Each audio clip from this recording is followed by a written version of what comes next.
What's going on everyone? Welcome back to the channel and welcome back to another delicious recipe video. In this one we're going to be creating the most amazing cheesy and crispy bacon hash brown potato bites. These are the perfect breakfast side dish, a fantastic snack, or when we can finally go back to living our lives normal again, the perfect party pleaser. Please sit back, relax and enjoy.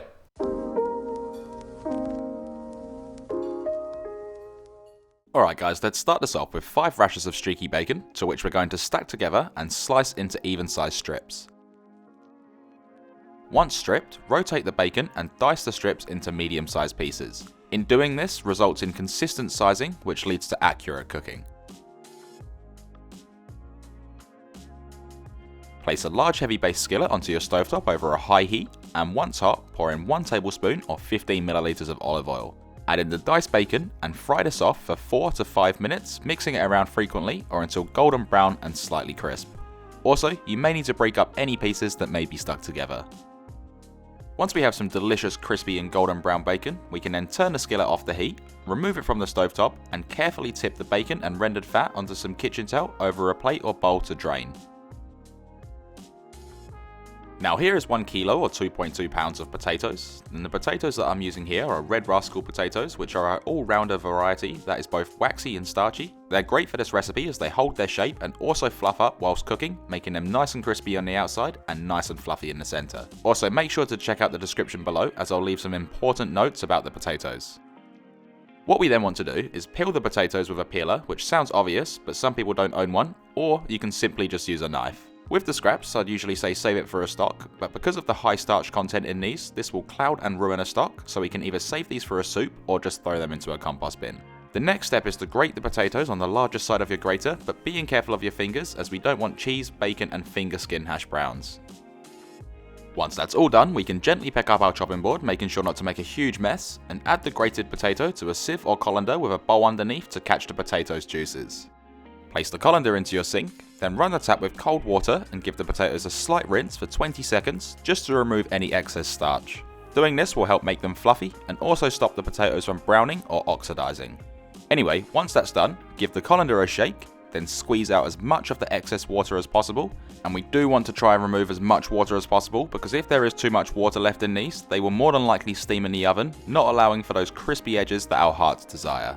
We can then remove the potatoes from the sink and tip them into a large mixing bowl, making sure to scrape out any remaining stuck pieces just to avoid wastage. Then to this, we can add in that delicious crispy and golden bacon, 1 cup or 90 grams of freshly grated mozzarella cheese, which will melt through the potatoes as it cooks, 2 tablespoons or 28 grams of melted unsalted clarified butter, which will help with colour and crispiness, 1.5 teaspoons of sea salt flakes, and 1 teaspoon or 10 cracks of black pepper.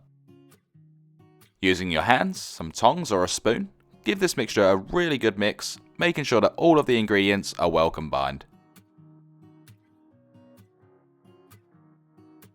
Then with a 12-hole muffin pan, 1 tablespoon or 14 grams of melted unsalted clarified butter and a pastry brush, we're going to lightly brush each hole just enough to lightly coat the edges. And with this, make sure not to leave a pool of butter on the bottom of the tray, as this will cause our potato to become soggy.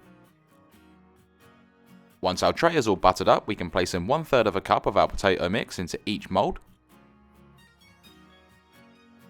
And then once that's done, very lightly push the mixture down, but don't pack it in there too tightly as we want the heat to be able to get underneath and through the potato, which will achieve the ultimate crispiness.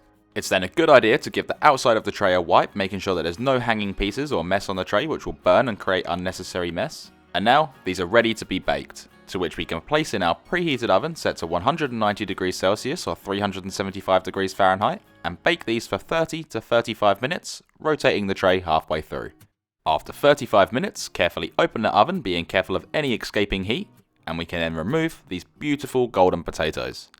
Place the tray onto a wire rack or heat resistant surface and allow these to cool slightly for 5 to 10 minutes, which will make it easier to remove these from the tray as they will have time to set around the edges.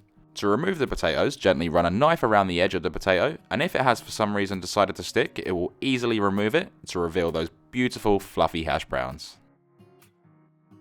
Then to serve these, you can do it however you like, but I like to place these into a nice circle and build them up into a stack, but that's just me. And for a garnish, sprinkle over some parsley for some freshness and brightness of colour. And then one of the best things about cooking is we can then dig in. These are seriously so good. They're cheesy and crispy with a soft fluffy center, and that bacon adds an amazing crispy crunch with the most amazing flavor. This recipe here makes 12 hash brown bites, and to store these you can chuck these in the fridge for up to 5 days, or we can place them in the freezer in an airtight container where they'll last 4 months. To reheat these, if they're frozen, we just defrost them first, and then we can chuck them in a preheated oven that's set to 190 degrees Celsius or 375 degrees Fahrenheit, and bake them in there for 12 minutes or until they're nice and hot. I really hope you enjoyed this video and I was able to teach you something. If you did enjoy this video, be sure to smash that like button and consider subscribing to see hundreds of more fantastic recipes. Thanks for watching everyone, stay safe and enjoy.